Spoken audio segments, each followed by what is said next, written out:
Howdy.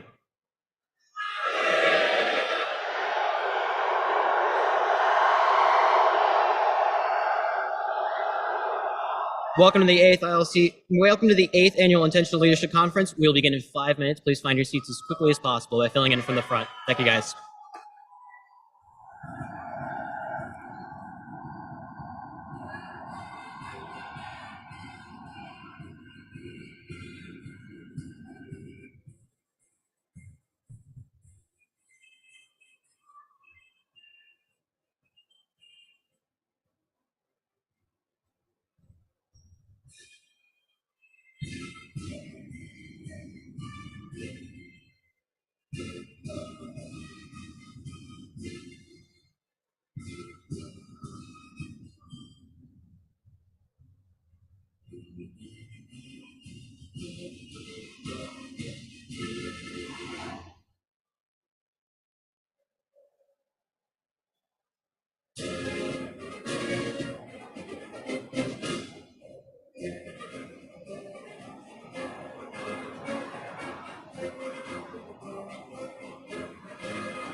Howdy.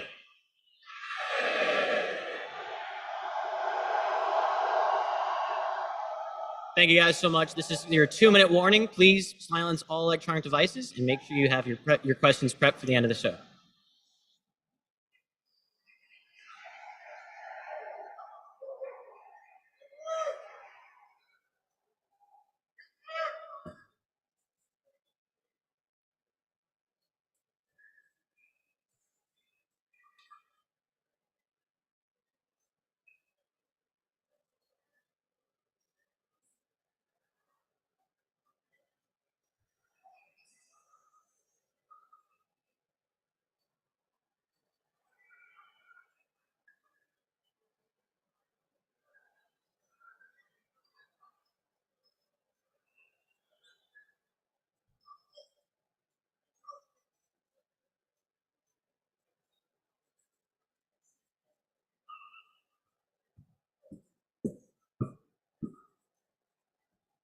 And one last final time, howdy.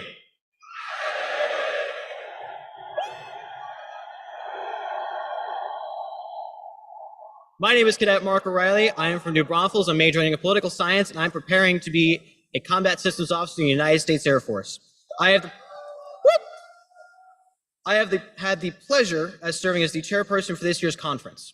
On behalf of the Office of the Commandant of the Corps of Cadets, Brigadier General Patrick Michaelis, the Hollingsworth Center for Ethical Leadership, our staff members, the over 2,000 cadets, and our sponsors, welcome to the 8th Annual Intentional Leadership Conference. The Intentional Leadership Conference enhances our leadership and character development through an intentional focus on building career competencies that will help us prepare to successfully transition into the workplace. The conference also directly supports the Corps of Cadets' mission to develop well-educated leaders of character, prepare for the global leadership challenges of the future. Our conference theme is Ethical Leadership, It Matters. During the conference, you'll have the opportunity to hear from our featured speakers address this theme from their unique perspectives. During our speaker's presentation, we'd like to remind those who are attending virtually to use the chat feature to ask any questions you may have. Please also include your name and organization with your question.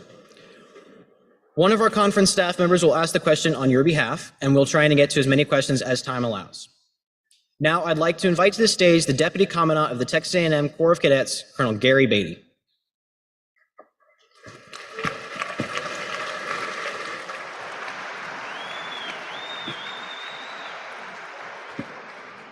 Well, howdy.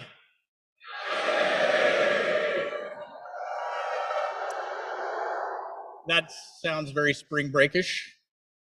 First of all, about half the white belts just went, "Oh my God, it's time for a discipline brief."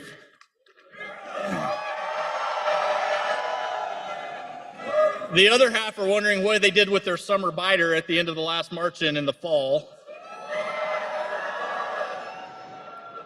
But here we are, one and all. First of all, welcome back, Ags. Wanted to take a minute and kind of welcome you to the conference and kick this off. General Michaelis is traveling back from Austin today, so I get to, I know. Y'all just wait till we start playing them in football again. So for those of you joining us virtually, as well as those in attendance, welcome to the conference. As mentioned, this is our 8th annual Intentional Leadership Conference. For our students and cadets, we are absolutely excited that you have the opportunity to attend here today and the next few days of the conference, and that you have an experience that is going to be both educational and hopefully will inspire you in different areas of your life. We are excited to see how you will then turn and apply these lessons and the things that you're going to hear to your everyday lives and make this not only a better institution, but make your careers for whatever you choose to do in the future better as you go off and do great things once you leave Aggieland, whether it's working here and continuing at the university, working within the state of Texas, or for your nation. This conference is intended to foster and develop the types of leaderships and career readiness skills that are going to help you as you move forward to be those global leaders of the future that we talk about in the mission statement. Our conference theme, and I think you'll agree, of ethical leadership, and it matters. And that is, in today's environment, is the most important thing that you can learn here today and over the next few days from these speakers that are going to talk to you about why that ethical leadership is important in your daily lives. Ethical leadership is one of our core competencies, as you know, from the career readiness standpoint, and is also fundamental as far as our mission statement. And we, as an organization, are working to develop those leaders of character in order to shape that tomorrow that you will face as you leave here. Our vision for this conference is that our goals for this conference are to continue to grow and expand your horizons. And as you walk through your core experiences, put that as part of your culture, whether it's in your units, whether it's in your ROTC programs, or whether it's back at home or in your future job opportunities, whether in the military, working for the nation, or in private sector. Our speakers here, we've got a variety of speakers that are going to talk to you over the next few days. They have taken time out of their busy schedules to engage with you and to share some of their life lessons and exciting opportunities to hear different points of view besides the ones that you hear every day, whether it's your CTO or your SOMS instructors or your RTC instructors. Those individuals are going to take some of their busy schedules to kind of talk to you and address some of the ethical leadership issues that you can apply. And then finally, taking those out and offer you an opportunity to look at how you can apply those in various career fields. And finally, I want to take a few minutes to thank our sponsors. The Texas Pioneer Foundation and the Corps of Cadets Aggie Moms have both continuously and generously supported this conference for several years, and we appreciate that greatly. And so our cadets also have planned this conference. They're your peers, and they have done a great job, and I think have put together quite the list of speakers and the opportunity for you to share not only in their experiences, but in the ability to talk with each other, learning from what you're taking away from these individual conferences and these individual speakers, and then how you can apply that to better your formations that you stand in every day. So again, welcome back. I hope everybody had a great spring break, and let's have a good conference. Thank you.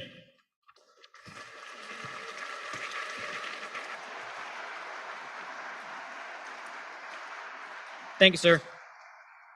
Ladies and gentlemen, it is an honor to introduce our kickoff speaker, Ms. Shayla Rivera. Shayla Rivera is a Fightin' Texas Aggie class of 1993 graduate. She is an aerospace engineer and has worked with NASA on the Space Shuttle and Space Station programs. She later moved on to technical sales, corporate training, motivational speaking, comedy, and now works as a professor in the College of Engineering with her alma mater, Texas A&M. Shayla applies her humor and expertise as a speaker to benefit nonprofits, schools, and companies worldwide. She has had the honor of entertaining U.S. troops stationed around the globe and having a 30-minute comedy special on HBO Max. Her number one goal is to inspire through laughter and has come to know one basic truth. The best way to learn, grow, and change, in other words, to be enlightened, is to lighten up. Approaching very serious subjects with a very light heart, Shayla helps young and old alike become clear about the personal beliefs that might be getting in the way of their real desires. Please welcome Dr. Shayla Rivera. Thank you, Mark. Thank you, Mark. All right, I have to say this. Oh my goodness, this is the coolest thing I've seen in a very long time. Okay, when I say it, you all have to say it at the same time. You know what I'm going to say? Howdy.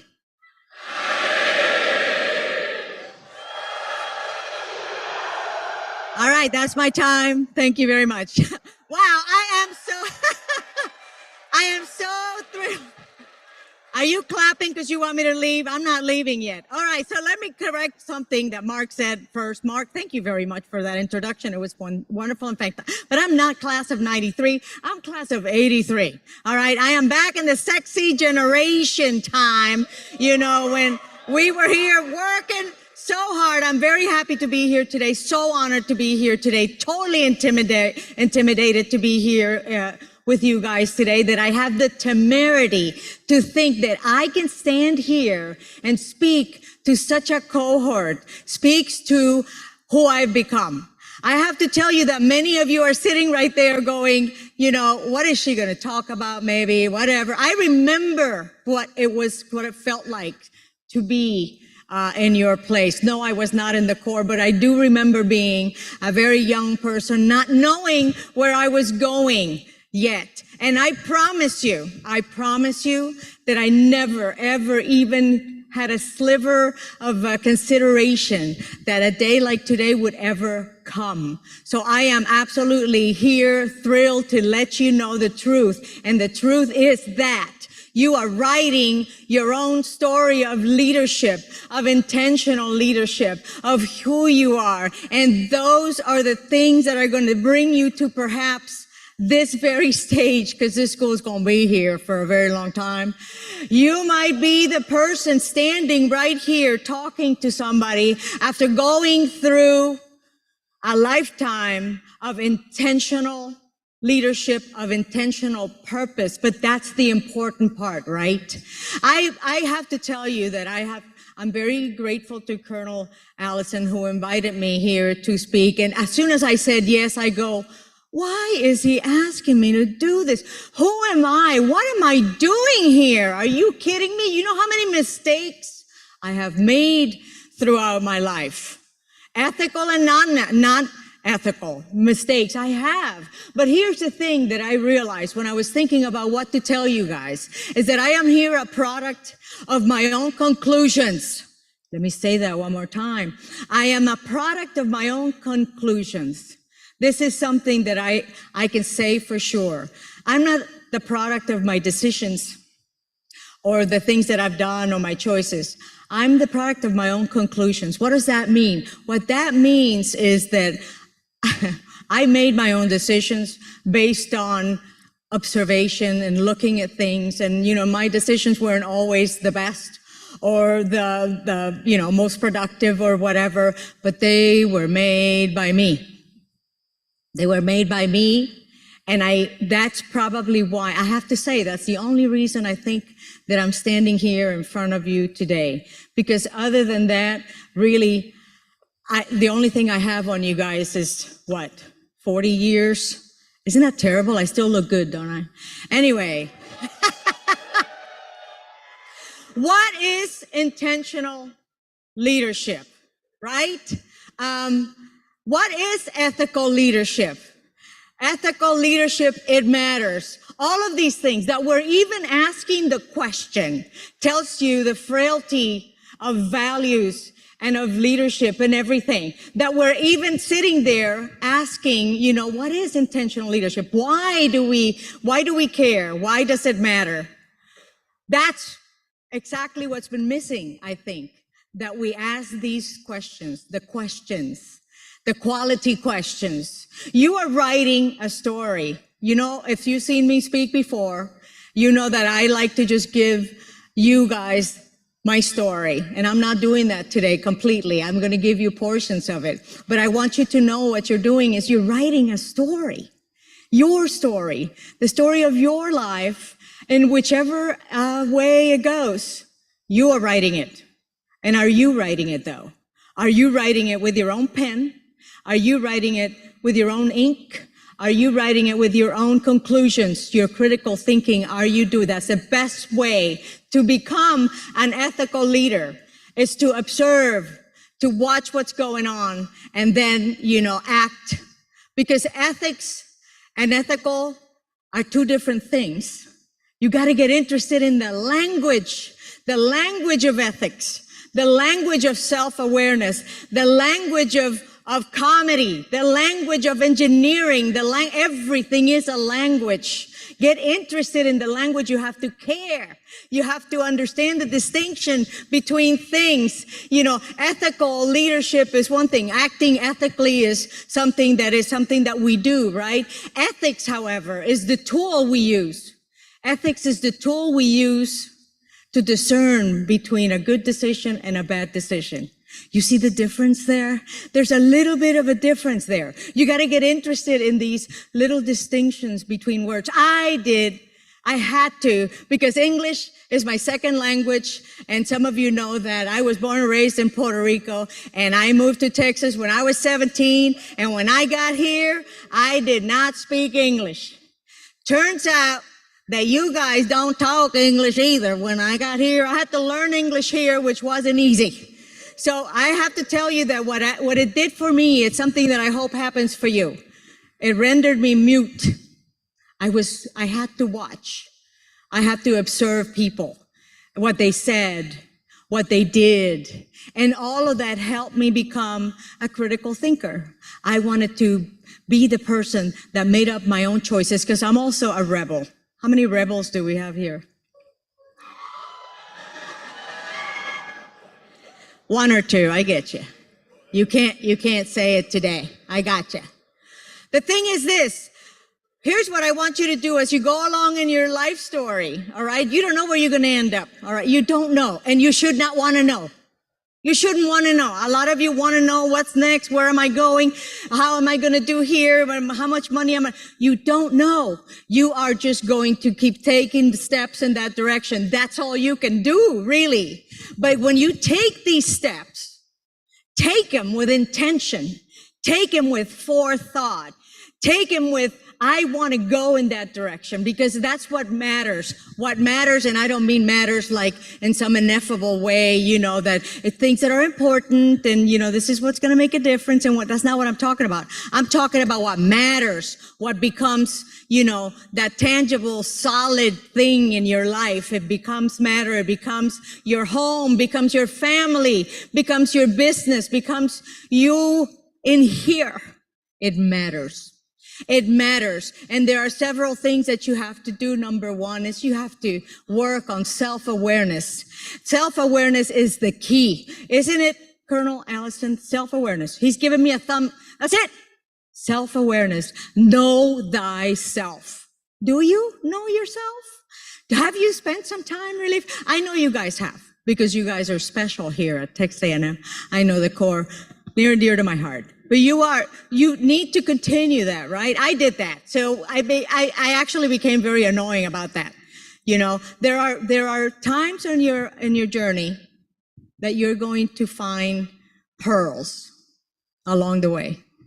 But if you leave them behind, then they just become caca. They're not important. You have to make sure you're paying attention and looking for those pearls. I found a few along the way, and one of them happened when I first got here to A&M, and I remember that I was very afraid because I didn't speak English. I mean, I spoke Puerto Rican, you know, I knew the door and let's go and there's the window, but I didn't speak the language, and I'm here going into engineering, and I was so afraid. And I remember my mother told me, I told her, I said, Mommy, I don't speak English. And she said, I don't care. You're going to have to handle it. That was it. She said I had to handle it. So she gave me 2 weeks to get over it. So I watched TV, and I want to tell you about this moment in my life, a quantum leap in my life. Some of you have heard this, but hear it again. So I'm sitting at home watching television. The year is 1979, I have to say. And I'm watching a show called The Gong Show. Now, you don't know about this show because you all are very young, but the people of the sexy generation, you know what I'm going to say. The Gong Show was very strange. It had a bunch of weird acts going on, right? And I'm watching it because it's visually interesting. I don't know what they're saying, but what the heck? I have the remote. I have 2 weeks. Here we go. And I see the guy introduces the next act, and out comes a very large human being wearing a bikini, walks to a piano, and then sits at the piano and starts playing it. And in my life, I had never heard such beautiful music in my life.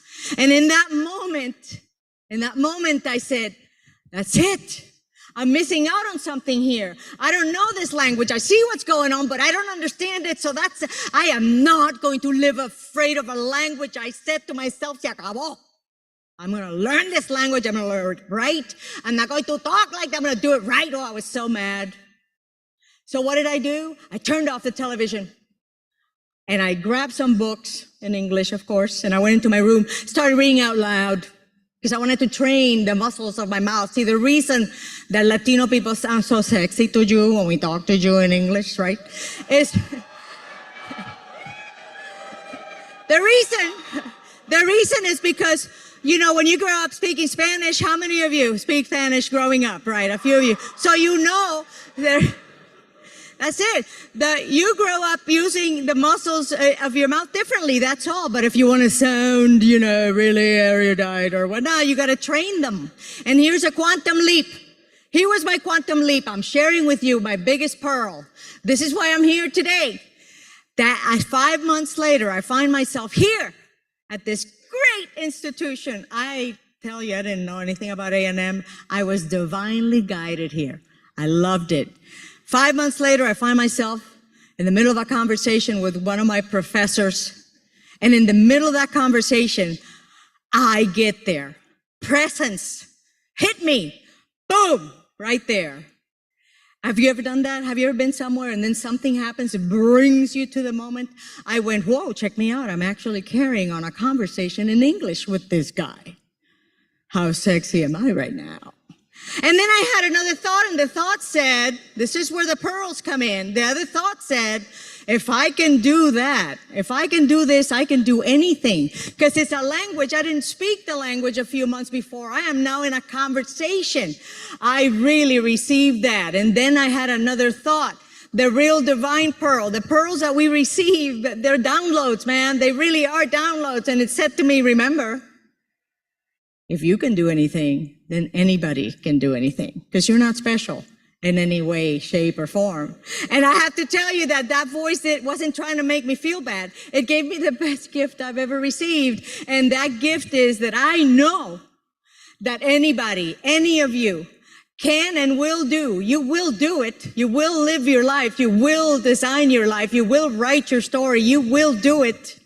And you can do anything you really want to do. You just have to really be intentional and purposeful about it. You have to go and take those risks in that direction.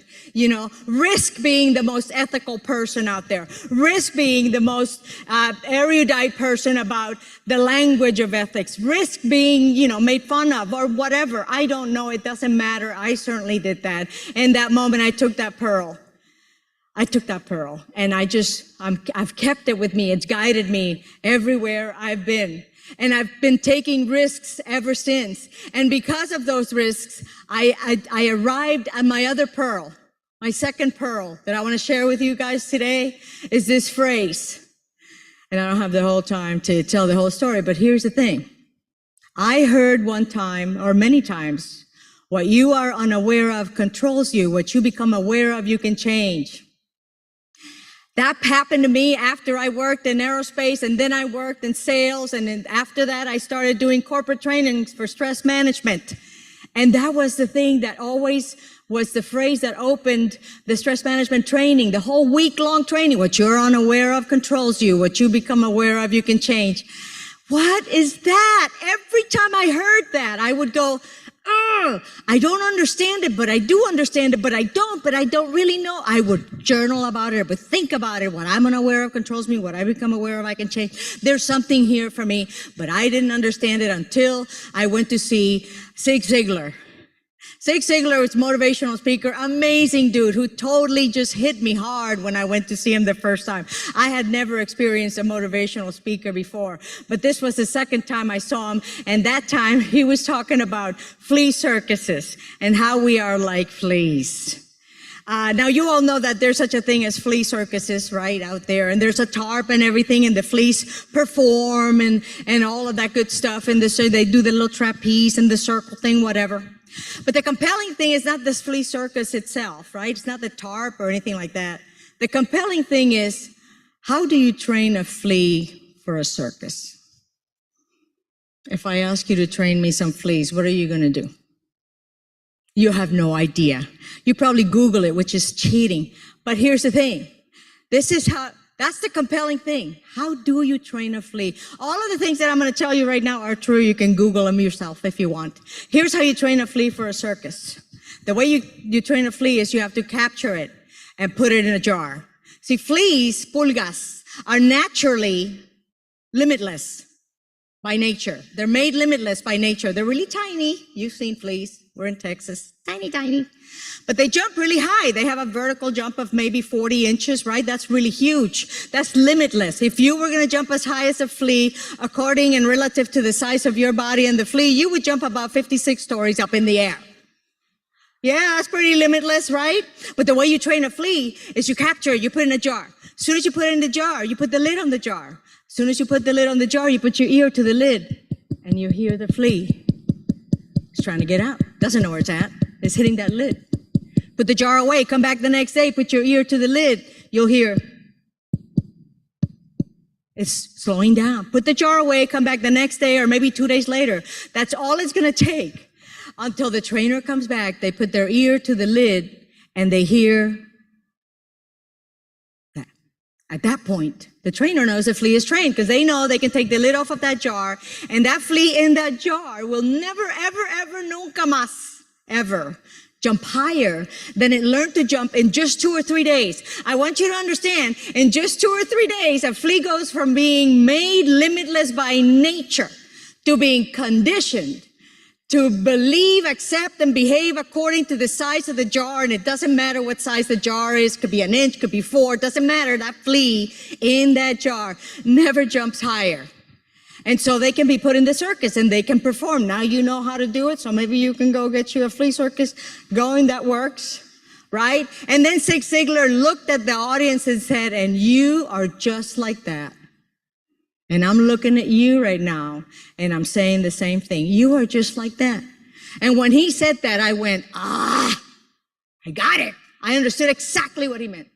I wasn't just a flea in a jar. I had a spice rack of jars that I carried around with me, and every jar was a different size, and every jar had a different label on it, and every jar held for me what I believed about that thing, about the thing on the label. We all have that. I had a jar labeled Shayla, and what I believed about Shayla.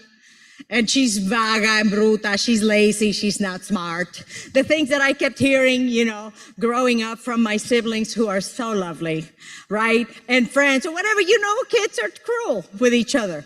I believed that. I had a jar, we all have a jar labeled money and what we believe about money and possibilities and whatever you've, been conditioned according to your culture, your family, all that. There's nothing wrong with it. It's just the way it is. We have a jar labeled love and what we believe about love. And love is a two-way street. You do for me and I do for you.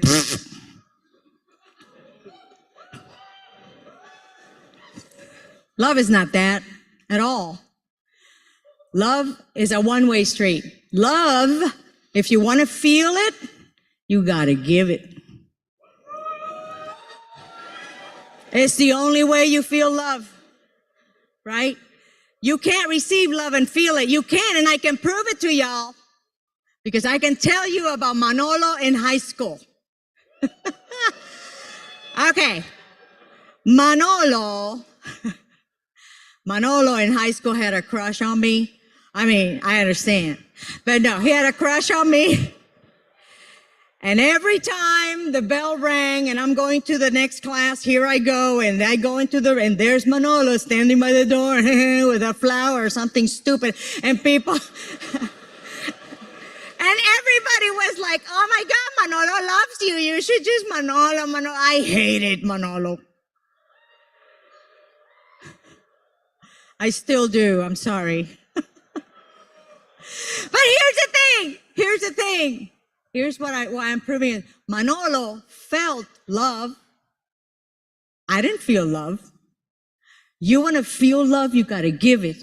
You want to feel inspiration, you better give it. You want to feel motivation, you better give it. All of these things are an expression. That's what you do. Leadership, intentional, ethical, are things that you give.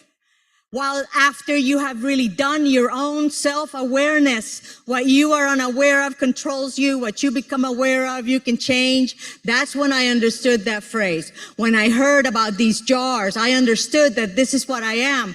I am a conditioned person. I was born and set limitless. We are limitless. We can do and be and have whatever we really work for. And we can grow in the direction that we really want to grow in, but we got to put in the time. And you got to do your due diligence. I don't have to tell you guys this. This is what you are doing. You chose to be in the core. Are you crazy?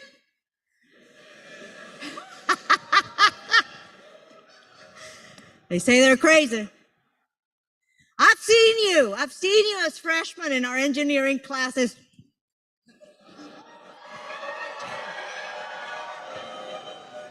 And you know what I do? I go, leave them alone. Leave them alone.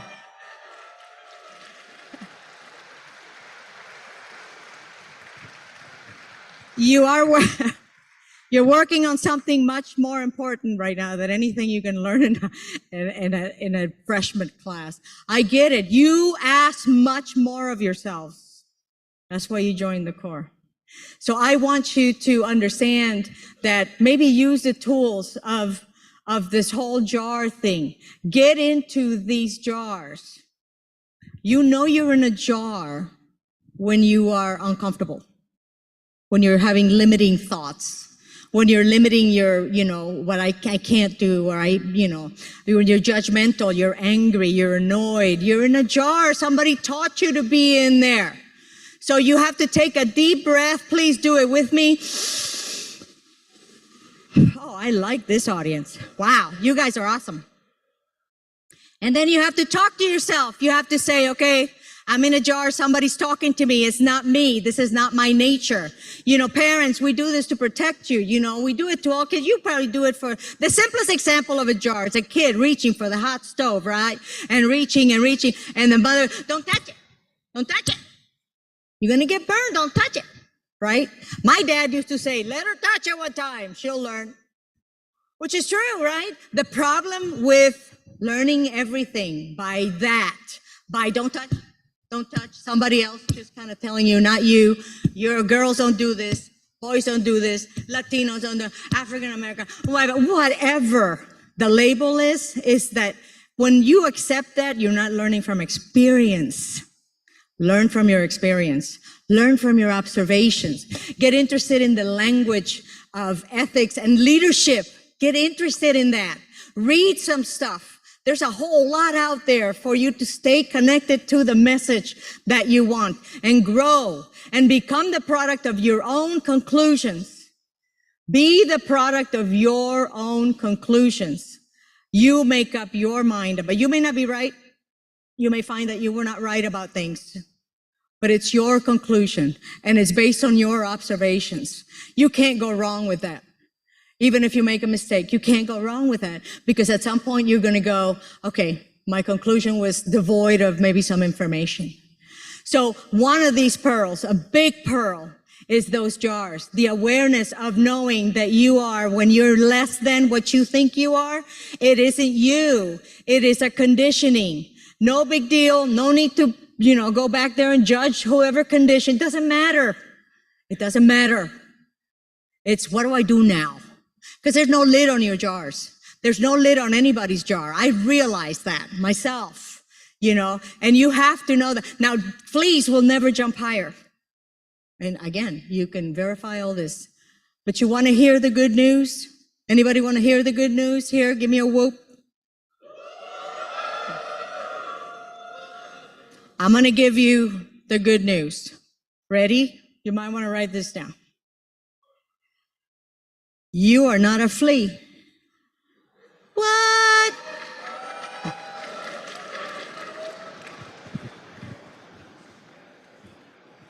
You're not a flea.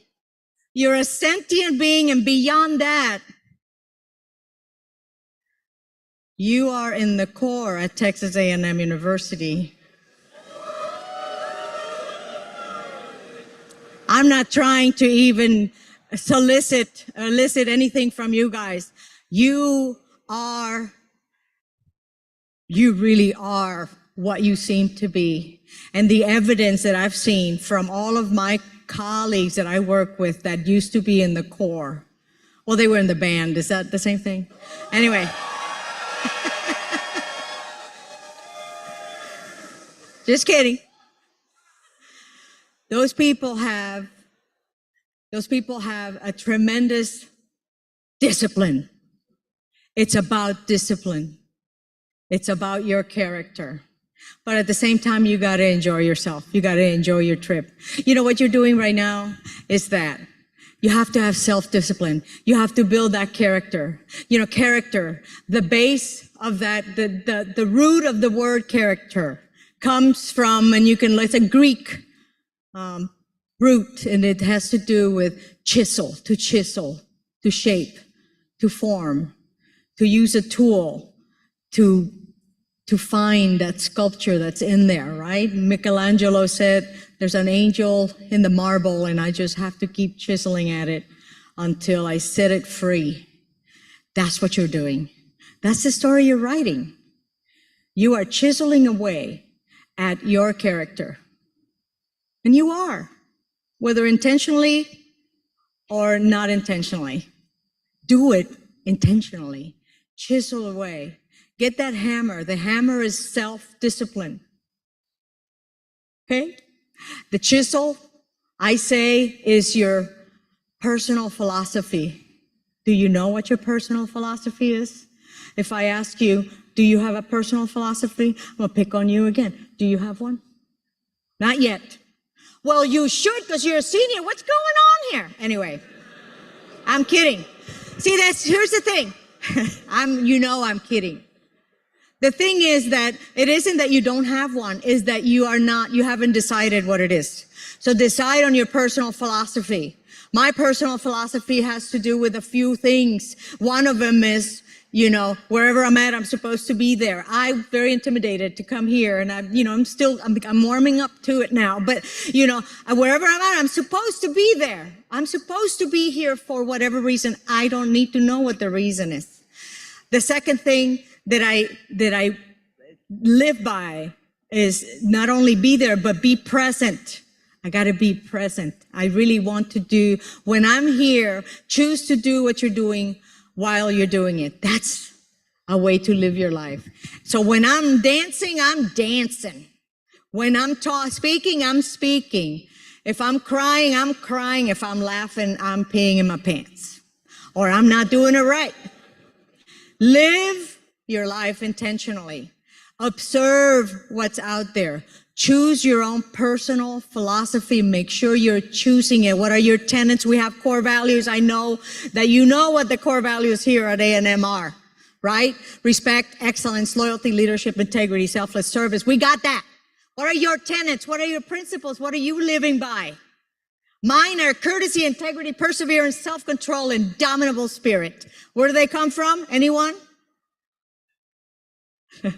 They come from Taekwondo. I stole them. That's not very ethical, is it? It resonated with me. Courtesy, integrity, perseverance, self-control, indomitable spirit.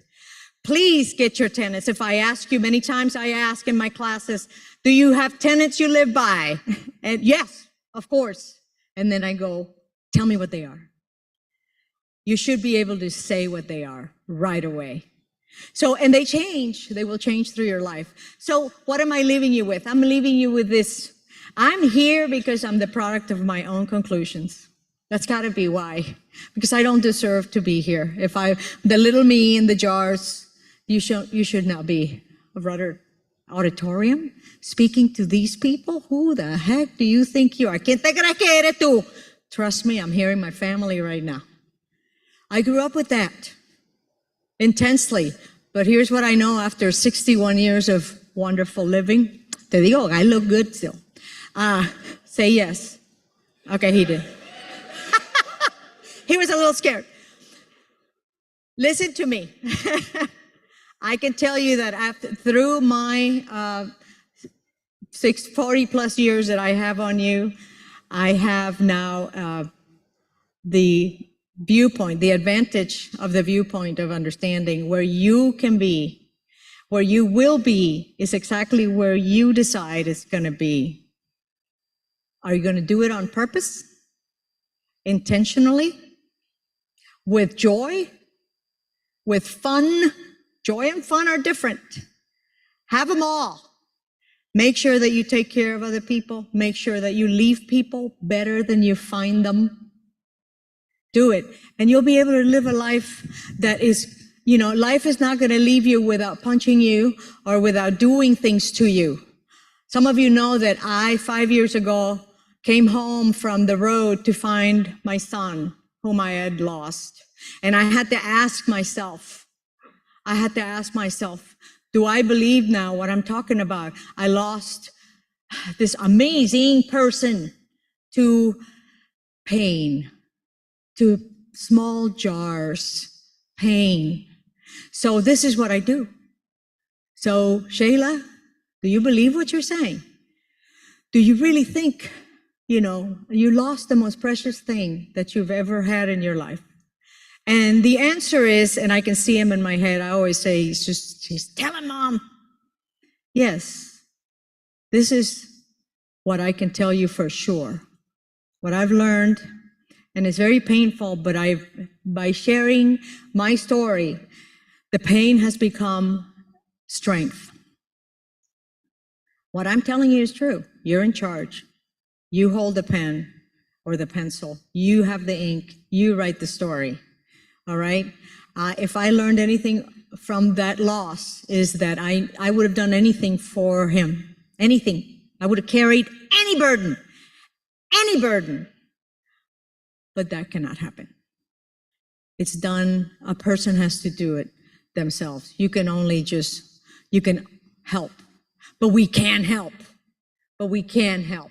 So never leave somebody who seems down. Never. Just always kind of connect. The one thing that we've done in the last few years is this whole idea of disconnecting from each other, and we're just on Zoom and we're talking and we're just on the phone or whatever. Let me tell you something, please. We need personal connection. But you guys do that every day.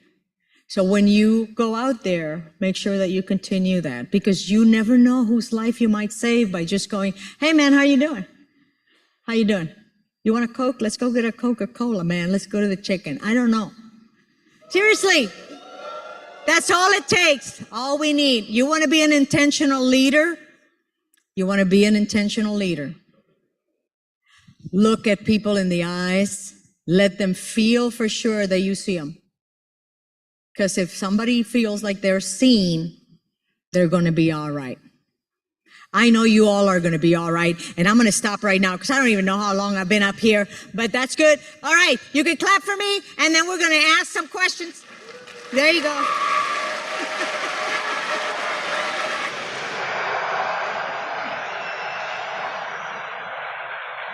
Mr. Rivera, thank you so much. We will now open up the Q&A period. If you would like to ask Mr. Rivera a question, please file down to the microphones on the right and left side of the auditorium. As a reminder, for those on Zoom, please enter your questions using the chat feature.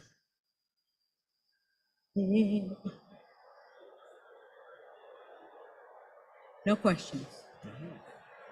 I was too clear. All right. No questions? I get to sit down there. We're good? You have any questions? Anybody have any questions or any comments? You want to challenge me? Please do it right now. I love a challenge. No? You got to go to the microphone. I appreciate that you're going to If you have a ask question, something. please make your way down to the microphones.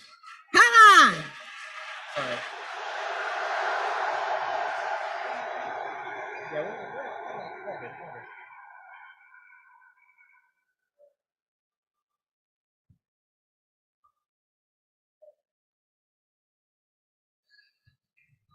Good afternoon.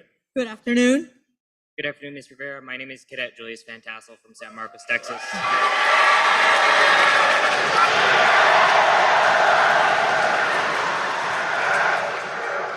My question for you is where have you seen ethical leadership succeed and where have you seen it fail?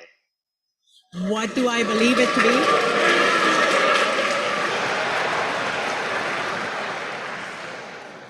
What do I believe it to be and what does it entail? No, where have you seen it succeed and where have you seen it fail, ma'am?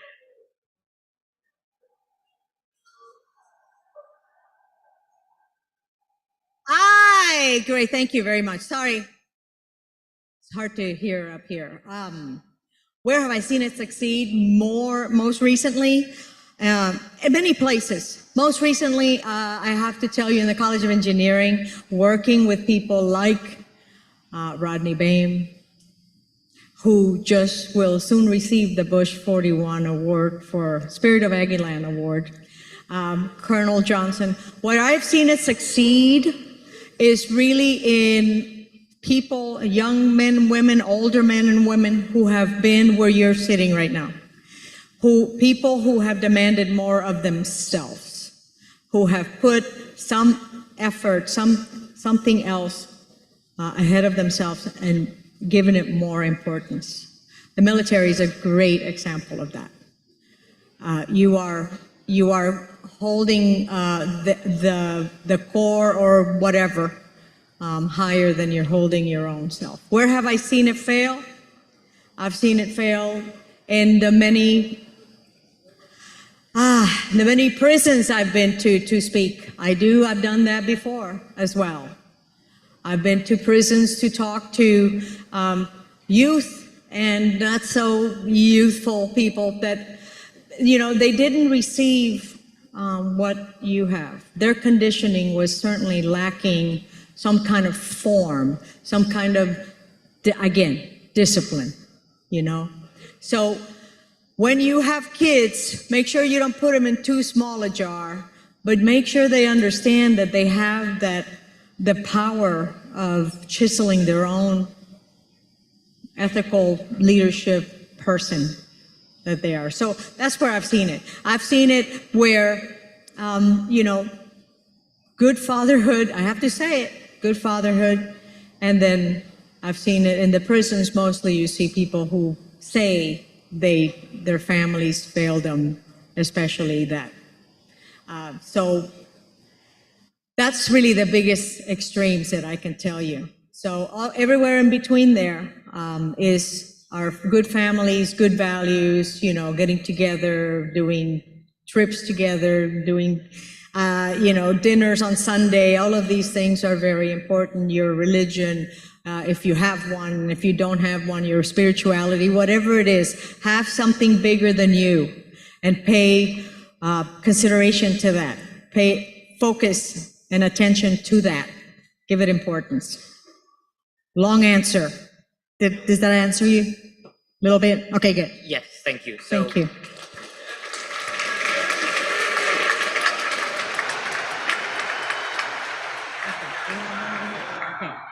Yes. Hello, my name is John Matthew Abrego. I'm Hispanic, and I just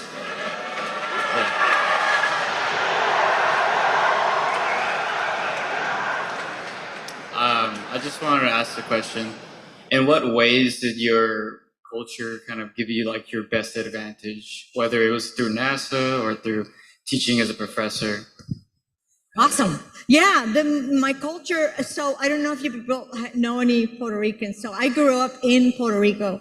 So I will say that what I noticed, the biggest influence on my culture growing up there is that we're very gregarious. We relate to each other. It's kind of like, you're not taught to see the differences. Okay, let me put it this way. When I grew up in Puerto Rico, this is what I say. Growing up in Puerto Rico, I was Puerto Rican. Then I moved to the States, and that's when I learned that I was a Latino female, a STEM, different things. So I never saw myself as anything other than Shayla May.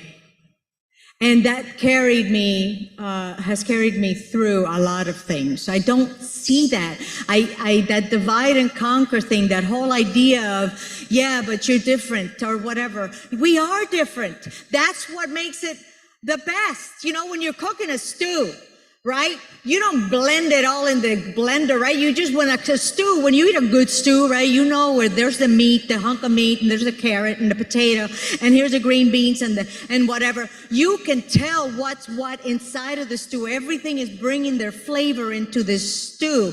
And that's what makes a good stew, but you still can tell what is what. That is what I think we need to think of ourselves as. We are all different, but we're bringing flavor into this great nation of ours. So I didn't have a problem being who I was. So, I just didn't see that. So if you see that and you're always noticing that about other people, check your jars. You can jump out of that.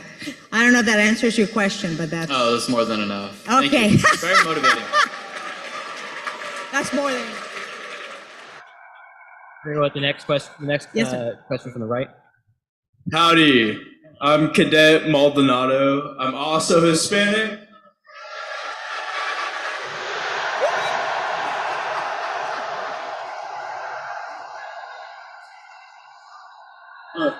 I was just wondering on how you face the day-to-day challenges within NASA. Thank you. Here, the day-to-day challenges within NASA. So when I went to work for NASA, I remember getting there thinking, oh gosh, don't let me have to work with computers, right? It's 1983, computers were kind of a new thing, right? The challenges, the way I dealt with them is the same way I just answered the last question, is I did not see myself as somebody who, because she's a female or because of whatever, I just asked for help. That's it. I asked for help and I kept asking for help until I got the answer. So, don't be ashamed ever. Don't feel like, oh, I really shouldn't because I should know the answer. No, you should not know the answer. Somebody knows the answer. So the way I dealt with my challenges at NASA was, I was a rebel. I was a challenge driven. Somebody told me, ladies, somebody at NASA told me one time, you fly too close to the eagles. And I said, what? Apparently he thought that I was too much like a dude. I took that as a compliment. So yeah, just be okay in your own skin. That's it. And move in that direction. Do we have time for more? Thank you. Thank you. We're going to take a question from the right side of the audience. Or One the left more? for you guys. No, you can keep going. Okay. Yes. Hello. Hello. My name is Emiliano Sanchez.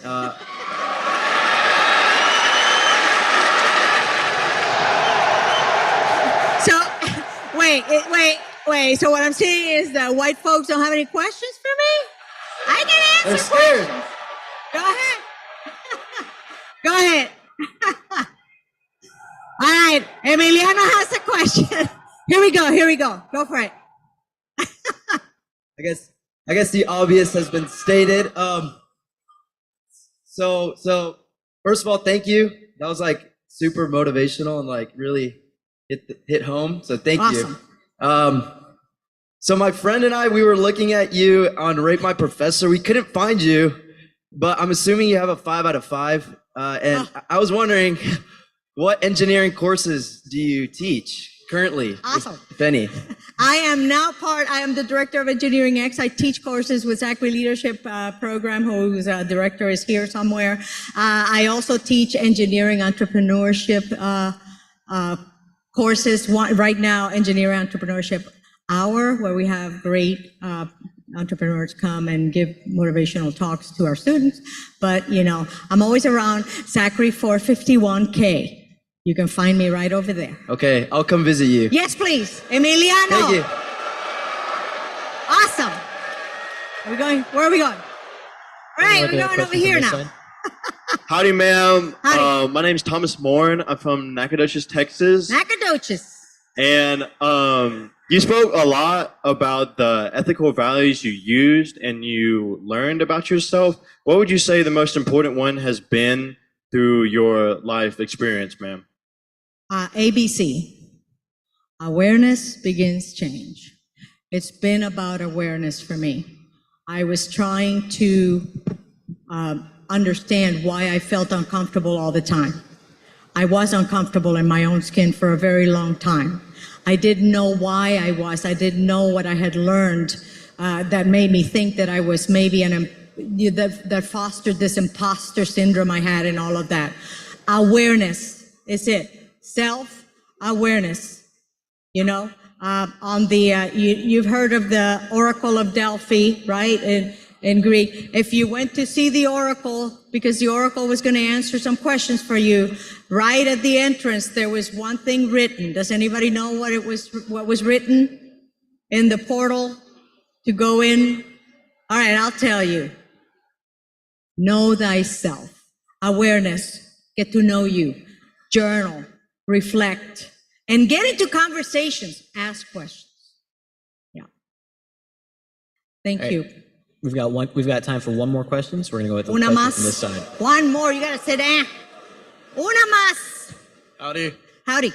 my name is Liam Snyder, and I'm not Hispanic.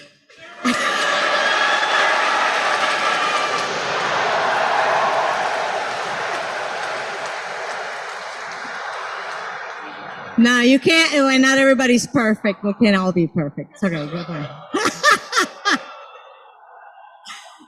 Go ahead. And how do you bring a light-hearted approach or mindset into a serious issue? Say that again, please. How do you bring a light-hearted mindset into a serious issue? Observation. That's what you do. That's what people ask me about, I ended up in comedy because I watch us all be kind of crazy. We're all crazy. We do things, we think, we take ourselves too seriously. Nothing is funnier than that to me.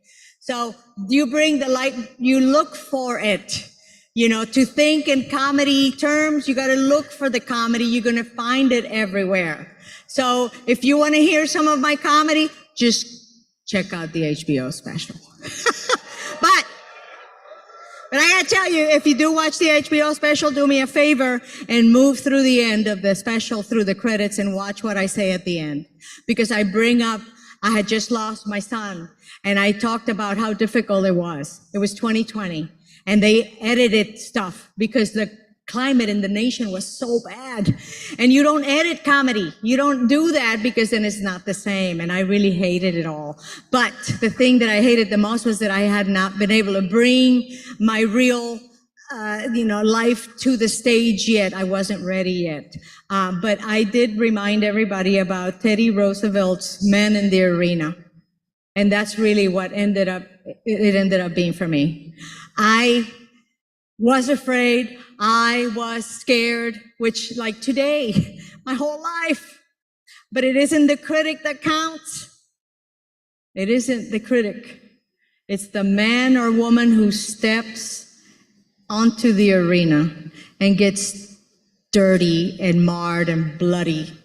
Because I have tried so many things, and whether I've done them perfectly or not doesn't matter. I have a lot of very good stories to tell. Do the same thing with your life. Be the man in the arena. Live that way, and it's going to be awesome. Is that it? That's it. That's it. Thank you very much. Mr. Rivera, on behalf of the Office of the Commandant and the Hollingsworth Center for Ethical Leadership, our conference delegates, our sponsors, We would like to thank you for your inspiring and enlightening presentation.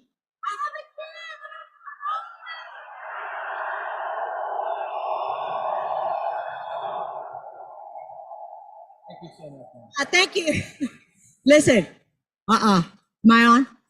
Can you hear me? I have to say something. I really am very proud of all of you. And I have to say that I have adopted every student here at A&M, but you guys make me really, really proud to be here today. Thank you very much for your attention and your consideration. Once again, we would like to thank you all for attending. We encourage you to take a few minutes to provide us with some feedback using the QR code that should be up there, right there. Again, thanks to our sponsors, the Texas Pioneer Foundation and the Corps Cadets Aggie Moms. The conference continues tomorrow morning at 9:10 a.m. with Dave Dunlap, president of the Crystal Beach Oil and Gas LLC. Have a great evening. Thanks, and gig 'em.